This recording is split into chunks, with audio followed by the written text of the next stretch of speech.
Hello everyone, welcome to my YouTube channel chemistry mind. I am JK Shivhare. तो इसके पहले जो मैंने वीडियो आपको दी थी वो डाइपोल मूवमेंट एवं डाइपोल मूवमेंट की एप्लीकेशन की दी थी। अब मैं जो एक वीडियो लाया हूँ, इस वीडियो में आपके कुछ क्वेश्चंस हैं डाइपोल मूवमेंट से रिलेटेड जो मैंने आपके लिख दिए हैं। और अगर वीडियो बड़ी नहीं हुई तो कुछ और क्वेश्चंस इसमें बताऊँगा। इसके साथ साथ आपको इसमें आयनिक परसेंटेज का कैलकुलेशन कैसे करते हैं वो भी बताऊंगा। ठीक है, तो मैंने एक क्वेश्चन इधर लिख दिया है, compare the dipole moment given following molecules. In molecules में हमें कंपेयर करनी है डाइपोल मोमेंट किसका ज़्यादा होगा और किसका कम होगा। अगर हमें कैलकुलेशन करनी थी डाइपोल मोमेंट की, तो dipole moment as a experimental value तो सदैव डाटा दिया जाएगा, तभी आप उसका डाइपोल मोमेंट कर पाएंगे। तो जैसे इसमें कंपेयर करना है SO2 तथा SO3 में किसका डाइपोल मोमेंट ज्यादा होगा, तो तुम जानते हो कि इसका डाइपोल मोमेंट शून्य होता है और इसका शून्य नहीं होता है। तो हम लिख सकते हैं SO2 is greater than SO3।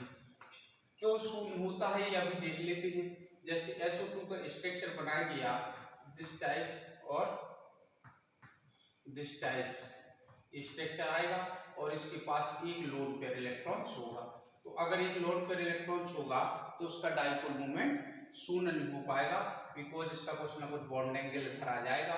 और इधर देखें जरा, अगर SO3 का तो म्यू इज नॉट इक्वल कितना हो जाएगा 0, क्योंकि इसका डायरेक्शन कैसा होगा धन से ऋण की ओर ऐसे, और इसका डायरेक्शन कैसे हो जाएगा ऐसे, और इसका डायरेक्शन ऊपर की ओर। तो इन दोनों का कुछ ना कुछ परिणाम ही निकलेगा ऐसे, ठीक है ना, और इसका परिणाम ऐसे निकलेगा।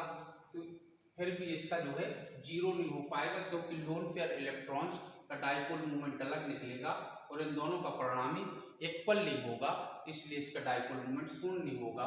लेकिन SO3 में देखें आप, SO3 ये O और ये O, तो इसकी ज्योमेट्री कैसे हो जाएगी, ट्राइगोनल हो जाएगी, त्रिकोणीय हो जाएगी, इसलिए इनका परिणामी डाइपोल मोमेंट कितना हो जाएगा, शून्य हो जाएगा। मैंने उस वीडियो में भी बताया था, जिसकी ज्योमेट्री ट्राइगोनल हो जाती है उसका जो है परिणामी डाइपोल मोमेंट कितना हो जाता है, शून्य हो जाता है, इसलिए कंपेयर कंप्लीट होगी। अच्छा, दूसरा क्वेश्चन है आपका HF, HCl, HBr, HI। अच्छा क्वेश्चन से। अच्छा, तो हम ये जाने जरा इसका, अगर हमें कंपेयर करना है तो म्यू इक्वल टू होता है Q इंटू डी, अर्थात जो डाइपोल मोमेंट है वो डायरेक्शन पे तो डिपेंड करता ही करता है, लेकिन वो Q पर और D पर भी डिपेंड करता है। जितना ज्यादा आवेश होगा डाइपोल मोमेंट का मान उतना ही ज्यादा होगा, जितनी बीच की डिस्टेंस ज्यादा होगी डाइपोल मोमेंट का मान भी उतना ज्यादा होगा। अब बात आती है HF में, ये और ये HCl, HBr और HI, ठीक है ना। अगर गौर करें तो देखें जरा, इसकी इलेक्ट्रोनेगेटिविटी ज्यादा है, इलेक्ट्रोनेगेटिविटी F की ज्यादा है, तो F is greater than Cl is greater than Br is greater than I होगा। लेकिन अगर डिस्टेंस देखें, बॉन्ड डिस्टेंस, तो इसका साइज बहुत छोटा है, इसका बड़ा है, इसका और बड़ा है, इसका और बड़ा है।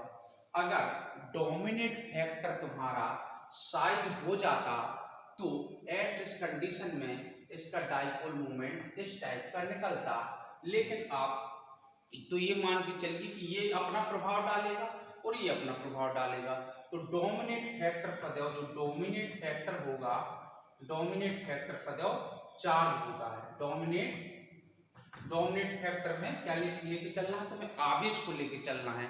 इसका एक केवल एक एक्सेप्शन है एक जगह ऑर्गेनिक में, मैं उसकी जिक्र कर दूंगा। अगर इसमें क्वेश्चन दिया होगा तो क्वेश्चन दिया नहीं है तो मैं जिक्र कर दूंगा। केवल एक ही एक्सेप्शन है जहां डोमिनेट फैक्टर क्या हो जाता है, साइज हो जाती है, चार्ज नहीं होता है, ठीक है ना। अब देखें जरा वो क्या है, अगर हमारा डोमिनेट फैक्टर क्या है, आवेश है, वो आवेश को ही लेके चल रहा है, तो आवेश डोमिनेट फैक्टर, तो इस पर सबसे ज्यादा आवेश होगा, फिर इस पर होगा, फिर इस पर होगा, फिर इस पर होगा, तो सबसे ज्यादा होगा HF का डाइपोल मोमेंट, फिर होगा तुम्हारा HCl का, फिर होगा HBr का, और फिर होगा H आएगा, ठीक है ना। ये म्यू का डिक्रीजिंग ऑर्डर है। क्या है? Decreasing order. एक्सेप्शन कहाँ है? इसको बहुत याद रखना, अधिकांश पूछता है। एक्सेप्शन ये धर्म में बता दूं ऑर्गेनिक केमिस्ट्री में, एक जगह एक्सेप्शन ये है, यदि आप जो है इस पर कंपेयर करें CH3 F CH3 Cl CH3 Br और CH3 I। तो अब देखो बेटा, ये एक्सपेरिमेंटल वैल्यू होती है डाइपोल मोमेंट। एक्सपेरिमेंटल वैल्यू होती है तो पहले एक्सपेरिमेंट किया होगा, फिर जितना डाइपोल मोमेंट आया उसके अकॉर्डिंग हम कंसेप्ट लगाते हैं कि ये डाइपोल मोमेंट किसके कारण आया है। तो एक्चुअली अगर जब एक्सपेरिमेंट किया तो उसमें देखा कि CH3 Cl का डाइपोल मोमेंट CH3 F से ज्यादा है, ठीक है ना। एक्सपेरिमेंट, इसका मतलब है कि इसका जो परमाणु साइज है, इस साइज फैक्टर डोमिनेट हो रहा होगा, ठीक है ना। लेकिन बाकी सब जो का क्यों है, CH3F का CH3Br से ज्यादा होगा और इसका ज्यादा होगा CH3I से।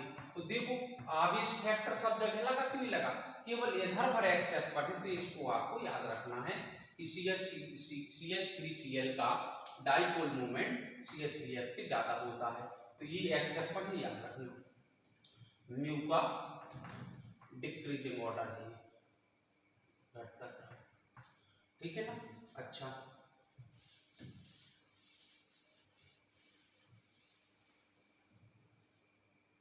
अब आप देखेंगे ये अगला क्वेश्चन है PCl5 और PCl3 में। तो इसमें जो है PCl5 का डाइपोल मोमेंट होता है 0 और इसका क्या होता है, 0 नहीं होता है। तो स्वाभाविक है PCl3 इज ग्रेटर देन क्या है, PCl5। अब थोड़ा सा एक्सप्लेन कर लेते हैं PCl3 का क्यों नहीं 0 होता, PCl5 का क्यों 0 होता। PCl3 की जब तुम संरचना बनाओगे तो ऐसी संरचना बनेगी Cl Cl Cl, ठीक है ना। और एक जोड़ा लोन पेयर इसका इलेक्ट्रॉन, यानी कि इस टाइप की पिरामिडल टाइप की संरचना बन जाएगी ऐसे, Cl Cl Cl और ये लोन पेयर इलेक्ट्रॉन। तो लोन पेयर इलेक्ट्रॉन की डायरेक्शन कैसी होती है, एटम से लोन पेयर की ओर, तो इसकी डायरेक्शन ये होगी। इसकी डायरेक्शन कैसी होती है, धन से ऋण की ओर या लेस इलेक्ट्रोनेगेटिव एटम से मोर इलेक्ट्रोनेगेटिव एटम की ओर। तो इसकी ये होगी इसकी, इन दोनों का एक परिणाम निकलेगा तो वो भी ऐसे कुछ होगा।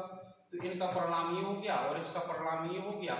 चूंकि इनका टोटल परिणामी इसकी इक्वल नहीं हो सकता है, इसलिए इसका डाइपोल मोमेंट 0 नहीं होता है, ठीक है ना। लेकिन अब PCl5 में देखें तो PCl5 में देखो, PCl5 की संरचना कुछ इस टाइप की होती है, ऐसी होती है। तो अब इसका डायरेक्शन ऐसा होगा, इसका डायरेक्शन ऐसा होगा, तो ये एक दूसरे को कैंसिल आउट कर देंगे। अच्छा, इन दोनों का जितना जो परिणामी होता है इन दोनों का, तो ये इनका परिणामी आएगा इतना, और एक्चुअली इसका जितना परिणामी होता है इसका इन दोनों का होता है, तो ये एक दूसरे को कैंसिल आउट कर देंगे और इसका डाइपोल मोमेंट हो जाएगा 0। अर्थात अगर क्वेश्चन बन जाए PCl3 तथा PCl5 में कौन पोलर है कौन नॉन पोलर है, तो ये नॉन पोलर हो जाएगा और ये पोलर आ जाएगा, ठीक है। अब ये पोलर और नॉन पोलर ये सब आपको एडवांटेज देंगे वान डेर वाल्स फोर्स की, जब एक्सप्लेन करेंगे कि जब force London force Dibai force की सब फायदा देंगे, ठीक है। अगली कंपेयर कीजिए आपकी इसमें है NCl3 NH3 NF3। तो अगर कंपेयर किया जाए तो जो NF3 का डाइपोल मोमेंट होता है ये लगभग 0 के बराबर होता है, लगभग 0 के बराबर होता है। क्यों होता है अभी एक्सप्लेन करेंगे। तो इसमें सबसे ज्यादा डाइपोल मोमेंट किसका है, NH3 का है, और फिर NCl3 का है, फिर किसका है NCl3 का, और फिर NF3 का, सॉरी NF3 का। NF3 का डाइपोल मोमेंट लगभग 0 जैसा होता है, यही कारण है कि इसका हाइड्रोलिसिस नहीं होता है जबकि इसका हाइड्रोलिसिस होता है। तो देखो NH3 का क्या होगा, देखो ये इसकी जो संरचना है पिरामिडी है, ठीक है। तो इसका जो डाइपोल मोमेंट होगा तो धन से ऋण सिरे की ओर तो ऐसे जाएगी डायरेक्शन, इसकी भी डायरेक्शन ऐसे जाएगी, इसकी भी डायरेक्शन जाएगी, इसकी डायरेक्शन ऐसे जाएगी, तो तो सबका डायरेक्शन लगभग जो है एक जैसा हो जाएगा, तो इसका म्यू 0 तो होगा ही नहीं, बट इनकी तुलना में ज्यादा हो जाएगा। लेकिन इसका कम क्यों है, देखिए अब चेक कर लेते हैं। ये Cl है, ये Cl है, ये Cl है, ठीक है। अच्छा, जो हाइड्रोजन की इलेक्ट्रोनेगेटिविटी है तो बहुत कम है कंपेरेटिव देन क्लोरीन से। तो ये जो इलेक्ट्रॉन्स का इफेक्ट होता है, तो जैसे जैसे इलेक्ट्रोनेगेटिविटी बढ़ेगी तो इस पर जो है डाइपोल मोमेंट घटने लगता है, क्योंकि बॉन्ड एंगल पर असर पड़ने लगता है। बॉन्ड एंगल पर असर पड़ने लगता है तो हालांकि डायरेक्शन कैसी हो जाएगी, इसकी ऐसी ही रहेगी, लेकिन बॉन्ड एंगल पर असर पड़ने के कारण इसका डाइपोल मोमेंट कुछ कम हो जाएगा। अब इसमें देखें जरा, इसमें बिल्कुल उल्टा आ जाना है, ये F है, ये F है और ये F है। अब इसकी डायरेक्शन देखें तो ये डायरेक्शन तो लोन पेयर की जाएगी ऐसे, बट फ्लोरीन की इलेक्ट्रोनेगेटिविटी तो नाइट्रोजन से ज्यादा होती है, तो इसका डाइपोल मोमेंट ऐसे आने लगेगा, ऐसे आने लगेगा, ऐसे आने लगेगा। इन दोनों का जो परिणामी होता है ये, और इसका परिणामी लगभग इसके बराबर होता है, बल्कि एक किताब में तो लिखा है कि इसका जो डाइपोल मोमेंट शून्य होता है, नेट डाइपोल मोमेंट NF3 का, इसलिए इसका हाइड्रोलिसिस नहीं होता है। लेकिन अगर आप शून्य न माने तो इतना तो मान ही सकते हैं कि इसका सबसे कम हो जाएगा, ठीक है, क्लियर। अगली एक्सप्लेन करते हैं। अगला क्वेश्चन है आपका CH4 तथा CH2Cl2।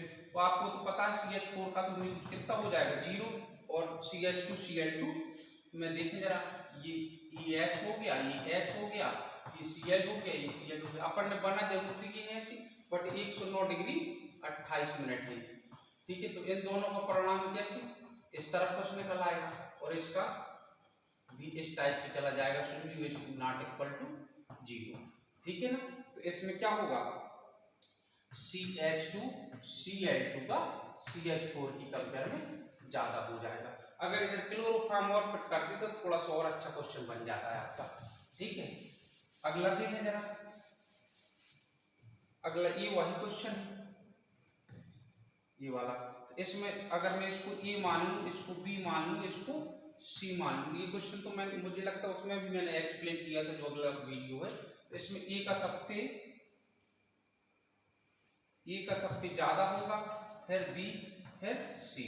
ऐसा क्यों होगा, देखो अगर ऐसे बढ़ाओगे ना ऐसे, तो ये 60 अंश आएगा आपका, इसकी डायरेक्शन देखोगे तो ये 120 अंश आ जाएगा, इसकी डायरेक्शन देखोगे तो ये बिल्कुल अपोजिट आ जाएगा 180 अंश पर, तो इसका तो 0 ही हो जाएगा, ठीक है ना। और ये 120 अंश आ जाएगा, तो म्यू इक्वल टू आपने पढ़े होंगे μ1 square plus μ2 square plus 2 μ1 μ2 cos theta. तो जैसे जैसे थीटा का मान बढ़ेगा तो इसका मान घटता जाएगा, ठीक है। अच्छा, इधर में एक क्वेश्चन और अच्छा सा फिट करता हूँ, ये बहुत अच्छा क्वेश्चन है। कभी कभी क्वेश्चन करता है कि इसमें कौन नॉन पोलर होगा, क्वेश्चन कहेगा कौन नॉन पोलर है, कौन नॉन पोलर है, और 4 ऑप्शन दे देगा वो, 1,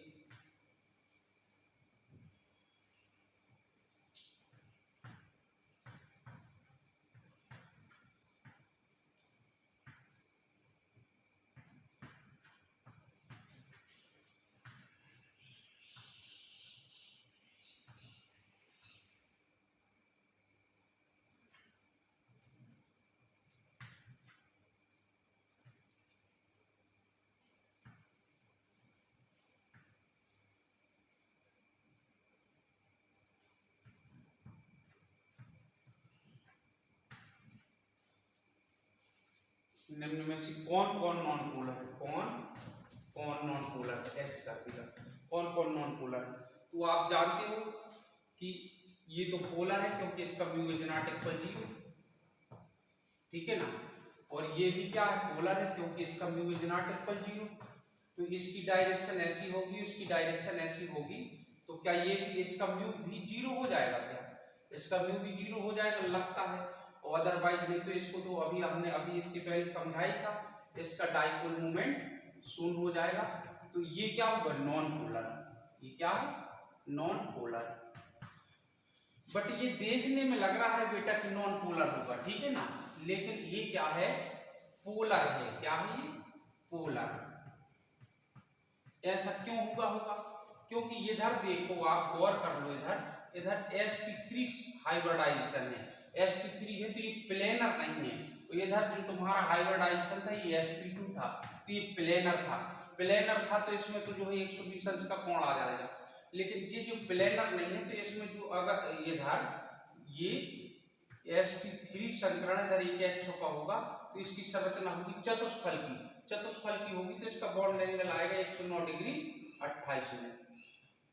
इसका 109 डिग्री 28 मिनट। तो इसका परिणाम जिस दिशा में जाएगा, जरूरी नहीं कि बिल्कुल जस्ट अपोजिट इस दिशा में जाएगा, इसलिए इसका म्यू इज नॉट इक्वल 0, अर्थात इसका म्यू शून्य नहीं होगा और ये पोलर होगा। तो नॉन पोलर केवल ये मॉलिक्यूल से अदर नहीं है, ठीक है। कुछ एग्जाम्पल और जल्दी से मैं बताता हूं आपको। ये पूछ रहा है H2O और CO2, तो H2O का ज्यादा होगा, क्यों, देखो जरा, ये H2O की संरचना कैसी होती है, ऐसी, ये 104.5 डिग्री कोण होता है, तो इसका म्यू कितना 0 नहीं होता है। और CO2 की संरचना कैसी होती है, रेखी, कैसी होती है, लीनियर, इसलिए इसका म्यू कितना हो जाता है 0, ठीक है। और क्वेश्चन, ये लास्ट क्वेश्चन है आपका। लास्ट क्वेश्चन के बाद एक आध क्वेश्चन में और बताऊंगा और इसके बाद वीडियो को फिनिश करूंगा। ये इस टाइप से दिया है आपका, ऐसे और एंड ये दिया है ऐसे। तो ये जब ऑर्गेनिक केमिस्ट्री चलेगी तब एक्सप्लेन करेंगे, क्योंकि आप ये बीएससी वालों को है तो ये आप तो जानती होंगी। तो ये क्या है, ये अगर देखा जाए तो CH3 है, ये CH3 है, इधर जुड़ा हुआ है आपका H और इधर कार्बन भाई है ये, और ये होगा H। तो अगर गौर किया जाए तो ये ट्रांस है, क्या है, ट्रांस, और ट्रांस पोजीशन पर एक जैसे ही जुड़े हैं। अब एक जैसे जुड़े हैं तो बताओ इनका एक दूसरे का कैंसिल आउट हो जाएगा कि ना हो जाएगा, और इसका ये कैंसिल आउट हो जाएगा। डायरेक्शन तो ये होगी हाइड्रोजन से इसकी और इसकी डायरेक्शन होगी ऐसी, तो ये म्यू इक्वल टू कितना हो जाएगा 0। अच्छा, ये CH3 और ये CH3 और ये H और ये H, तो इसकी डायरेक्शन होगी ऐसी और इसकी होगी ऐसी जाएंगे तो ये परिणाम इधर निकलेगा। अच्छा, इसकी डायरेक्शन कैसे होगी, ऐसे और ऐसे, तो ये भी ऐसे आएंगे तो इधर तो निकलेगा। लेकिन आपको पता है ये मेथल ग्रुप है, ये हाइड्रोजन एटम है, तो इनका जो है डाइपोल मोमेंट ये म्यू इज नॉट इक्वल होगा μ2। अगर ये μ2 आ जाए और ये μ1 तो म्यू इक्वल टू 0 नहीं हो सकता। इसलिए जो है इसका अगर कंपेयर करें तो इसका क्या होगा, इसका कम होगा और इसका ज्यादा होगा, इस बात का, ठीक है ना। अच्छा, और इसी प्रकार से अगर एक आध दो और कंपेयर करें, जैसे ऐसा C डबल बॉन्ड C, ये Cl हो गया, ये Cl हो गया, ये H हो गया, ये H हो गया, तो इसका कितना हो जाएगा 0 हो जाएगा। लेकिन यदि ये इस टाइप से होता, इधर Cl होता और इधर क्या होता CH3 होता, तो इधर H होता, इधर कुछ है, सपोज दैट मैं Cl लगा देता तो ये 0 तो नहीं होता, तो ये 0 नहीं होता, ठीक है ना।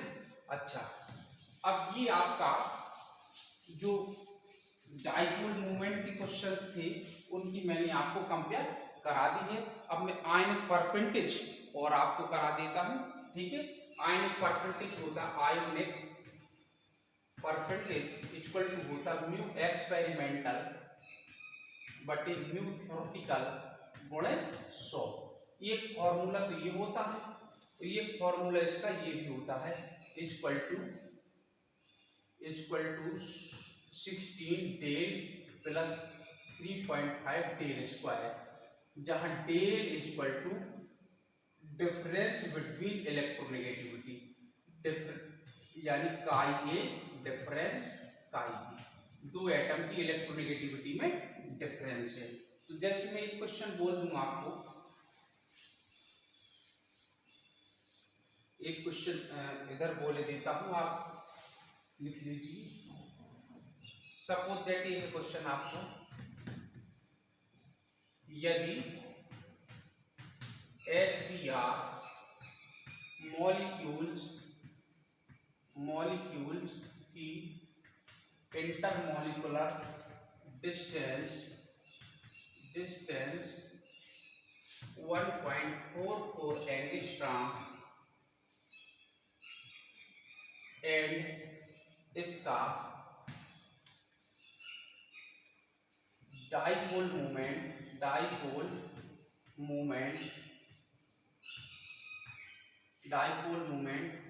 0.070 डिवाई हो तो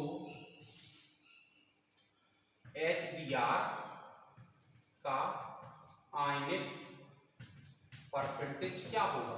इस टाइप से क्वेश्चन, किसी भी मॉलिक्यूल्स की इंटरमॉलिक्यूलर डिस्टेंस यदि देता है और वो एक्सपेरिमेंटल डाइपोल मोमेंट दे देता है तो हम थ्योरेटिकल निकाल लेंगे और फिर आयनिक परसेंटेज वाला फॉर्मूला लगा करके इसको सॉल्व कर देंगे तो निकल आएगा। जैसे ये दिया है तो इसने क्या, बफर इसमें प्रॉब्लम क्या होती है कि अगर ये इसने डिवाई में दे दिया और दिया ही ये डिवाई में, और वो जनरली ऐसी करता है डिवाई में देता है ताकि आपको थोड़ा सा मेहनत करनी पड़े। अगर वो कूलाम मीटर में दे देता तो ये कूलाम मीटर में हम निकाल करके सॉल्व कर लेते, लेकिन वो जनरली डिवाई में देता है। तो डिवाई में देता है तो कोई दिक्कत नहीं है, हम ESU सेंटीमीटर जो हमारा मात्रक है उसमें अगर 10⁻⁻18 का भाग करते तो डिवाइड आ जाता है। ठीक है ना, बस इतनी प्रॉब्लम होगी। तो देखो D बराबर कितना दिया, D बराबर दिया है 1.44 एंगस्ट्रॉम। इस एंगस्ट्रॉम को आप सेंटीमीटर बदल ले तो 1.44 × 10⁻⁸ सेंटीमीटर। ठीक है, अच्छा Q बराबर क्या है, Q बराबर हम कंप्लीट चार्ज मानेंगे। अब इस पर होता पार्शियल है लेकिन हम इस पर कंप्लीट चार्ज मानेंगे। तो Q बराबर कितना होता है 1.6 × 10⁻⁻19 और इसको हम किस में बदल लेंगे, ESU में बदल लेंगे। तो 1.6 × 10⁻⁻19 इक्वल होता है 4.8 × 10⁻⁻10 ESU। ठीक है ना, ESU इलेक्ट्रोस्टैटिक यूनिट्स। ठीक है ना। अच्छा, तो अब हम इसका जो है म्यू थ्योरेटिकल निकाल लें तो म्यू थ्योरेटिकल इक्वल टू कितना हो जाएगा Q × D, और ये कितना दिया है उसने आपको, ये है तुम्हारा म्यू एक्सपेरिमेंटल। तो mu theoretical Q × D equal to आ जाएगा 4.8 × 10⁻⁻10 इंटू D का वैल्यू कितना है 1.44 × 10⁻⁻8। इसका इसमें मल्टीपल यदि करोगे तो ये समथिंग आ जाएगा 6.91 × 10⁻⁻18 ESU सेंटीमीटर। ठीक है ना। अच्छा, तो आयनिक परसेंटेज करेक्टर, अब फॉर्मूला लगा दीजिए आप। आयोनिक परसेंटेज बराबर म्यू एक्सपेरिमेंटल बटे म्यू थ्योरेटिकल इंटू 100। सो हल करेंगे बेटा, इसको वैल्यू रखो 0.070 बटे 6.991 इंटू 100। तो ये कितना आ जाएगा, एक पॉइंट काटोगे तो कितना आ जाएगा, ये आ जाएगा आपका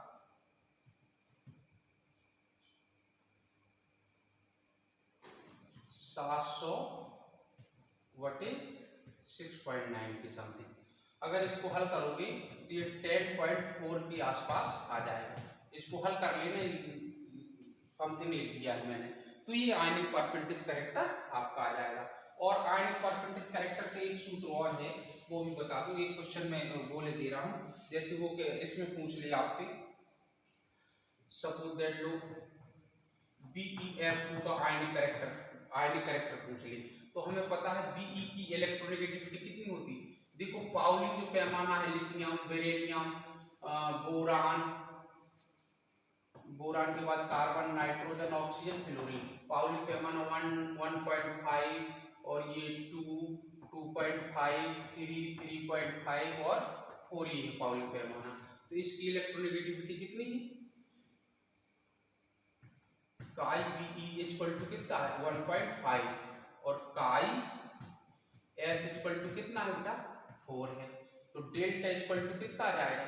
डेल्टा इक्वल टू आ जाएगा 4 माइनस 1.5 इक्वल टू कितना आ जाएगा 2.5।